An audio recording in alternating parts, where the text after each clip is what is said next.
Hello my dear friends, you're on the Military Summary channel, and today we will discuss the situation in Ukraine on the 18th of November of 2023. Today we have a lot of very interesting updates, so let's start. And the most important update is coming from Ukraine. According to information we have, at least at 2 p.m. of the local time, we got the first update that the Ukrainian pilot defected to the Russian side. At 2 p.m. we knew just a few things. First of all, that the Ukrainian pilot used the Ukraine aircraft. We didn't know the model at that moment, and that he just defected to the Russian side, and that was the higher ranked officer of Ukrainian Air Forces. Right before I start making this video, we got more details about that situation, and according to information at 8 p.m. of the local time, we know for sure that Ukrainian pilot fled to the territory of Russian Federation using the Ukrainian SU-27. Yet we don't know whether that Su-27 was upgraded for the usage of Storm Shadow missiles or not, and whether there were Storm Shadow missiles on board. But anyway, this is very important. So you might ask, what is the importance of this operation? Yes, that was a very cool and probably well prepared Russian special operation, another media tragedy for the Ukrainians, another media strike against Zelensky and so on. There is one important thing you need to understand first of all. If you remember, a few weeks ago we were talking about let's say transferring and sending of F-16s to the territory of Ukraine. We got those updates, and according to information we know that the Ukrainians were expecting the receiving of F-16s upcoming winter. So less than in 2 weeks we might see the first F-16s on the territory of Ukraine. But now we understand that there are going to be no F-16s for the Ukraine, because obviously now the Ukrainian and the Western Special Forces need to start the investigations and to check every single pilot before from the beginning. Imagine yourself that today the Ukrainian pilot stole the F-16 and transferred correct, completely fixed F-16 to the territory of Russian Federation. That would be the end of Ukrainian story at all. The end of the special military operation. But obviously the Russians didn't have such possibility, so that's why they took a decision to steal and to redeploy just a regular Su-27. But obviously this will delay the upcoming support of F-16 for probably up to 3 or 6 months. Obviously, the next 6 months we're not going to see F-16 on the territory of Ukraine because of this case. Now they need to check everything. Now let's move further. According to information we have, during the previous night, the Russians attacked there were a significant number of attacks using Iran drones all over the entire territory of Ukraine, and around 4 towns and villages left without power. So we can say that the winter infrastructure campaign strikes have already started. We have just 2 geolocated videos. One of those videos took place in Stara-Konstantinov. On this video we see the results of strike against the fuel depot. As you can see, the Ukrainian local authorities managed to, let's say, to set this to reduce the fire, and now we have just the results. And the second strike took place in Odessa area. Also on this video we can see the results of fire on another fuel depot. So that was the first steps. I remind you that the Russians managed to concentrate and collect up to 1,000 missiles. So obviously within the next 2 weeks we're gonna see the Russian massive strikes against the energy facilities of Ukraine. Obviously the Russians are planning to stop and to complete the special military operation before F-16s arrives, and maybe before the next spring, or maybe even before this new year, upcoming new year. Now we are moving to Kherson direction. According to information we have, according to the Ministry of Defense of Russian Federation, as a result of clashes during the previous 24 hours, the Ukrainians lost 75 soldiers, 4 armored vehicles, and 4 artillery systems. If you take a look at this map, on this video we can see another Lancet strike. If you take a look at this map, we see that for the previous 24 hours we got updates just from the Russian side, and mainly about the Ukraine losses. There were at least 2 Lancet strikes against 2 Ukraine artillery positions, at least geolocated. According to the Ministry of Defense, at least 4 artillery systems were destroyed. But why is that? Why such things are happening? First of all, we need to change the data on the 17th of November. And when talking about 17th of November, just on 17th of November, we see that the main updates were coming from the Russian side, so basically from the Ukrainian progress and Ukrainian success as a result of FPV drone strikes, artillery strikes, and basically during during the 17th and 16th of November, the Ukrainians were dominating, but during those attacks, the Ukrainians discovered the positions of their own artillery systems, and basically during the 17th and 18th of November, the Russians were working out with every single discovered target. So this is the situation. First, Ukrainian attacks, the Russians discover Ukrainian positions, then the Russians discover the Ukrainian positions, and tomorrow probably we're going to see some artillery strikes and FPV drone strike from the Ukrainian side. When talking about interesting geolocations, I believe that we need to pay attention to this one.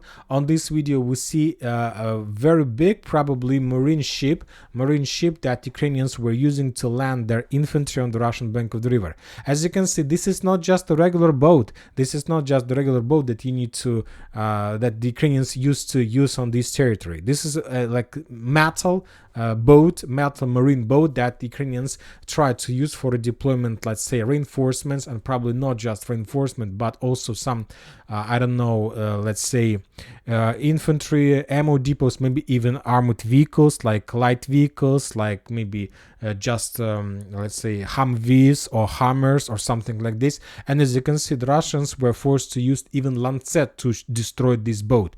So during the previous 24 hours, we see at least 3 strikes of Lancet against the Ukrainian positions. One more time, I'll remind you that when talking about Krynki, the Russians started dropping the agitation list suggesting the Ukrainians to surrender. According to information we have, according to the governor of Kherson area from Russian side, he reported that the Ukrainians took a decision and made like an order not to evacuate wounded and kill soldiers from Kherson direction. That might be, those words might be just the propaganda and attempt as something like a part of mental operation against the Ukrainian forces, suggesting them to surrender. But anyway, the situation is getting worse and worse for the Ukrainians, but let's follow the situation to understand whether the Ukrainians are able to stabilize this area and to develop the front line or not. Now we are moving to Zaporozhye direction. According to the Ministry of Defense of Russian Federation, as a result of clashes on this area, the Ukrainians lost 140 soldiers, 6 armored vehicles and 1 tank. So according to numbers, the clashes were very heavy, and as a result of those clashes, we see significant number of losses. But when talking about geolocations, the main events took place on the Rabotina line, on the line between Novodanilivka and Rabotina. So we can see this based on the geolocations. So as I understand, during the previous 24 hours, the Ukrainians were trying to make something like evacuation. So that's why they sent significant number of light vehicles, armored vehicles, trying to evacuate soldiers from Rabotina and to move them back to Novodanilivka. Probably there was something like rotation process, and that's why the Russian drones and Russian artillery were so like active, because they had a lot of targets to attack, and maybe this is the reason of the loss of the Ukrainians are so heavy losses. So no clashes, just rotation, evacuation, and as a result, significant number of losses from the Ukrainian side. Now we are moving to South Donetsk direction, and we continue receiving significant number of updates from Marinka and Novomikhailivka. The second day in a row, we received at least 4 geolocations from Novomikhailivka. If we increase the number of updates since the 17th of November, we see a real focus of the Russians. So obviously, after a small operational pause on this direction, the Russians restarted their bombardments and offensive operation. Currently, this is the first stage of, or maybe the second stage of the next wave of attack in direction of Novomikhailivka, and the current stage is about to bomb Novomikhailivka with FAB 500, FAB 250, with Lemur missiles and all types of weapons the Russians have. There were no any operation on the ground, just the bombardments, but anyway, I expect that within the next 48 hours, the Russians may launch another offensive operation in direction of Novomikhailivka. I'm not saying that the Russians are able to enter this village, but anyway, they can reduce the distance between their edge positions in Novomikhailivka for another 200 or 300 meters. And this is basically the Russian goal, the Russian plan, to shorten their positions and to get as close as possible. Let's say to get to Novomikhailivka and to, let's say, to capture these positions, and let's say to be on the distance of let's say rifle fire. We continue receiving the updates from Marinka. We have already discussed the video of Russian progress, Russian attempts to capture more tree lines, not tree lines, but basements and fortifications in this area. So the process is very slow, and the main reason of slow progress is that there are no buildings, that just the fields and the ruins, nothing more. On the northern part of Marinka, the Russians managed to discover the Ukrainian Ukrainian FPV drone operator position, and as a result of this is like the Ukrainian FPV operator, he sends the drone. The drone went in the Russian position, and after that the Russians destroyed this area with very heavy artillery fire. Now we are moving to Avdiivka, and we got a lot of updates from this territory. The Avdiivka news is tightening or continue tightening.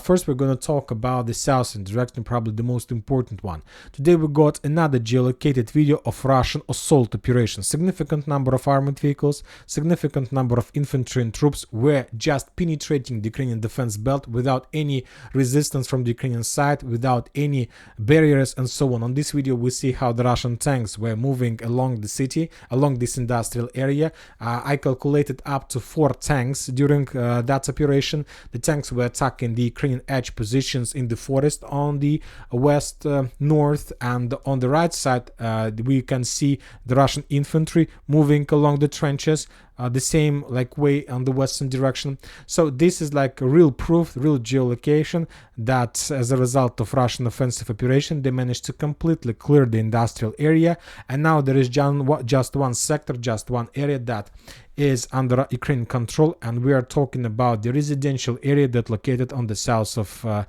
industrial zone. Now let's move at this area on map. So this is the only area that still remains under Ukrainian control, but as I understand, based on the geolocations, we can start counting days when this territory will fall.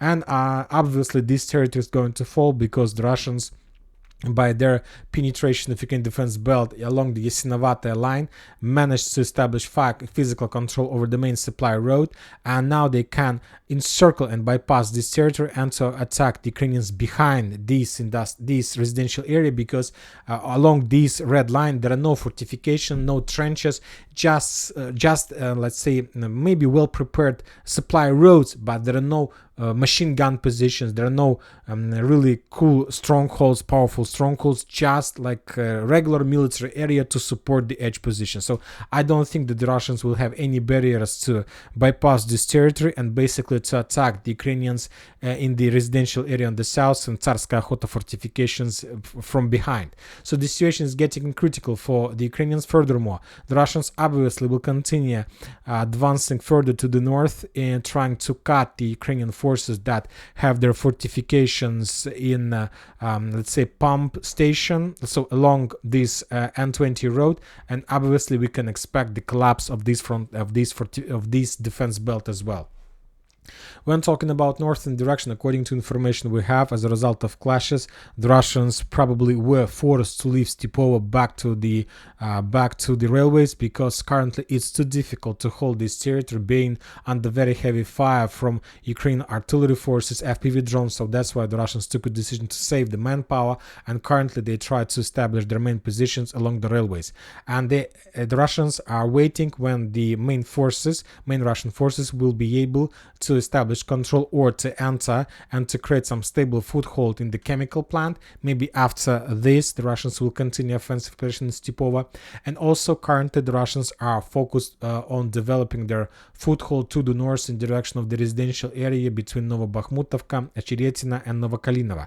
And according to some sources, the Russians as a result of clashes during the previous 24 hours managed to establish control over this triangle and basically to clear these 3 lines along the railways. And now the Russians have a gates and they have an opened window to continue their offensive operation further in direction of Novokalinovo. And there are very high chances that during the next 2 weeks the Russians will make first attempt some reconnaissance in combat or reconnaissance in force in direction of this small agglomeration of 2 cities, villages, Keramik, Novokalinovo. If the Russians are able to do this, it's going to be a real disaster for the Ukrainians. When talking about southern direction and the central direction, the Russians still haven't managed to achieve any results because of minefields. This territory is too overmined and there are no chances to bypass this area so easy as the Russians managed to do this in the southern part or in the northern direction. There are still a lot of work to do, so that's why the Russians currently are mainly focused on the Ukrainian infrastructure, communication equipment, let's say video equipment, I don't know, some machine gun positions, eye positions. They're using all types of weapons they have just to reduce the Ukrainian possibilities on this direction. So just a regular military routine while the engineering forces of Russian Federation try to demine this territory. In Nitailova, in the village in Nitailova that located behind Pervomayska, the Russians managed to discover and to destroy the Ukrainian position, Ukrainian stronghold and temporary forces position. The number of losses is unknown. In Umanska, the Russians managed to discover the Ukrainian artillery forces, and using Lancet drone, that artillery position was destroyed. So this is probably fifth Lancet strike just for the previous 24 hours. So we see that this is currently people are saying that artillery is a god of war, infantry is a queen of war, and probably Lancet drones becomes king of war or emperor of war. I don't know, because it's a very cool weapon that currently have nothing that Ukrainians can do with this, and it can change, and it's changed the situation on the ground every day. Now we are moving to Gorlovka, new front line that was opened recently. According to the Ministry of Defense, as a result of clashes on Donetsk direction, the Ukrainians lost 180 soldiers, 4 armored vehicles, including 1 Bradley and 1 artillery system. On this video, we see how the Russians during the day were trying to suppress and to damage or destroy or pin down the Ukrainian positions on the west from the Terikon that was captured recently by the Ukrainians, if you remember, just a few days ago, as a result of unexpected attack.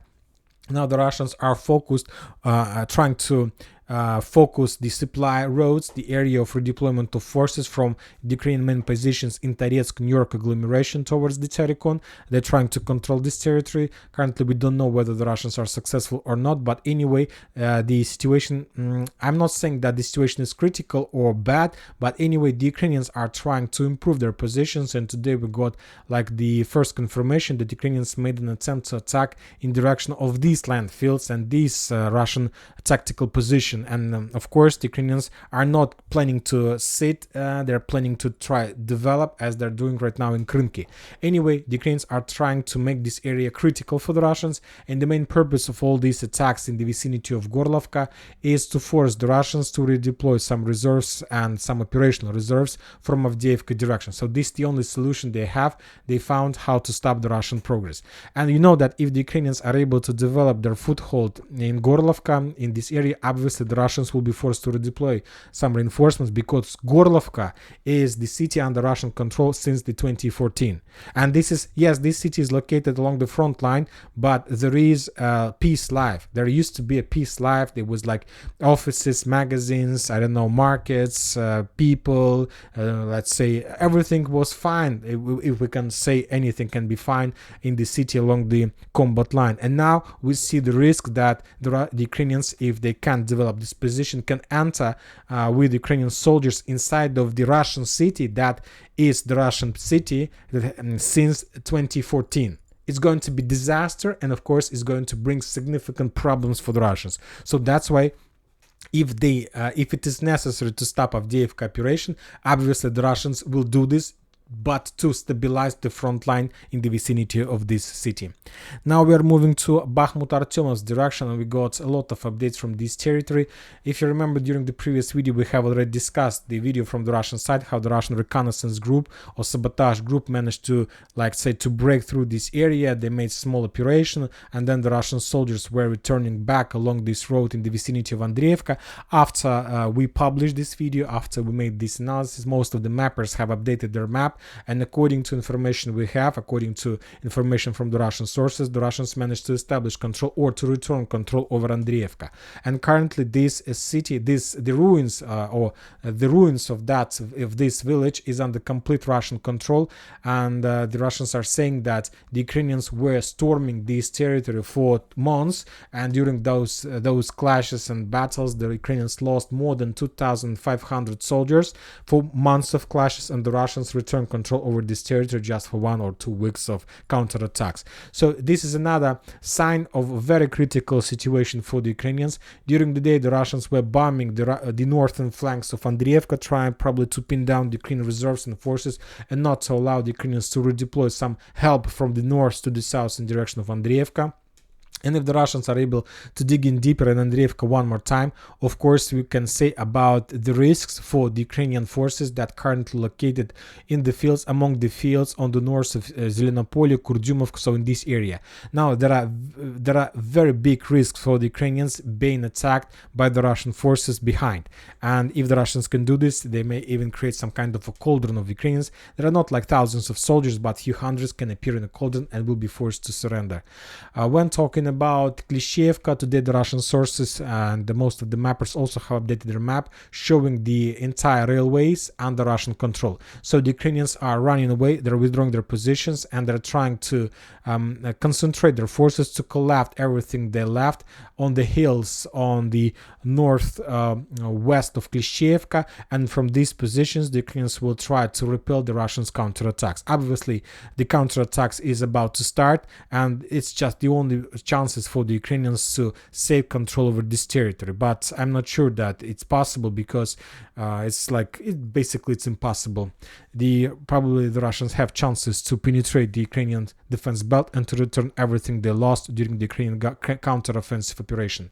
Also, updates are coming from Kromov. As we discussed, the Ukrainians took a decision to withdraw their position from this area because of absence of any possibilities to defend this territory. The Russians from their side published the video of bombardments of edge positions of the village. So basically the artillery preparation has started.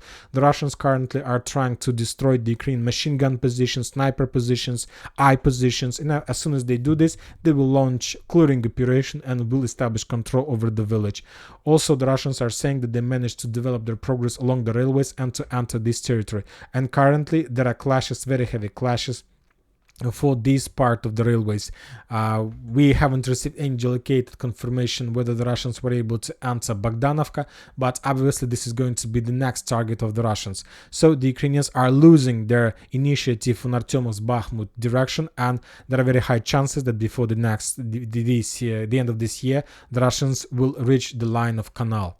Everything depends on the Battle of Gorlovka. Everything depends on this area, because as you can see, Gorlovka is located right in the middle between two, tactical areas. Gorlovka is located between Avdiivka and between Bakhmut. And now the Russians need to make a decision what reserves to use. To send, reserves from Bakhmut in direction of Gorlovka, but this will force the Russians to stop their offensive operation in the vicinity of Andreevka, Klishchiivka, Bogdanovka, or to send reinforcements from Avdiivka to stabilize situation. In this case, the Avdiivka news operation will be stopped for a while. I think that if the Russians will be forced to send some reserves, obviously they will stop Bakhmut counteroffensive operation. Now we are moving to Sivers's direction. Today we got, the second confirmation that the Russians established control over Sporne, but yet we haven't received even a single geolocated confirmation. So for now we are not going to change the map. According to information we have, as a result of clashes on Liman direction, the Ukrainians lost 200 soldiers, 105 armored vehicles. The Ukrainians tried to attack the Russian armored vehicles in this area, but as we can see, almost every single day we receive less and less geolocations from the Ukrainian side. For example, the only interesting geolocation we got from the Ukrainian side is from Milovatka. On this video, according to the Ukrainians, the author of the Ukrainian author are saying that as a result of HIMARS strike, they managed to destroy few Russian multi-launch rocket systems Grad, and this is not the first strike from this area. Just since the beginning of October, there were a number of series of strikes by the Ukrainian forces, up to 3 strikes, as you can see. The first one, on the 11th of October, there was another strike in the same area, and yesterday probably there was on the 7th of November there was the third strike. So the Russians are using to hide their armored vehicles and to attack the Ukrainian forces on the west in the vicinity along the Zhiribets river. But as we can see, the Ukrainians managed to discover this tactical Russian artillery position, and now they try to work this position out by destroying the Russian artillery systems. When talking about Kupinsk's direction, the Ukrainians lost 30 soldiers, 2 armored vehicles during the previous day. So as you can see, the situation is getting worse and worse, and the story with Ukrainian pilot is very bad for the Ukrainians. Now they need one more time to check every single pilot from the beginning, and obviously this will delay the redeployment of F-16s on the territory of Ukraine, because the Western countries and the United States of America can't risk with F-16s on the territory of Ukraine. Imagine yourself during the president elections, during the president campaign in the United States of America, if Trump will publish and will provide information, if the Russians will provide information of stealing F-16. This is going to be disaster for the United States of America and for Biden personally. So obviously he can't afford himself such risks. So we will see that maybe there are going to be no F-16 at all to Ukraine. And that's it for today. Military Summary channel reminds you, we condemn any violence in the world. Thank you for watching. Subscribe to my channel, put your likes to my Patreon, and have a good day. Bye bye.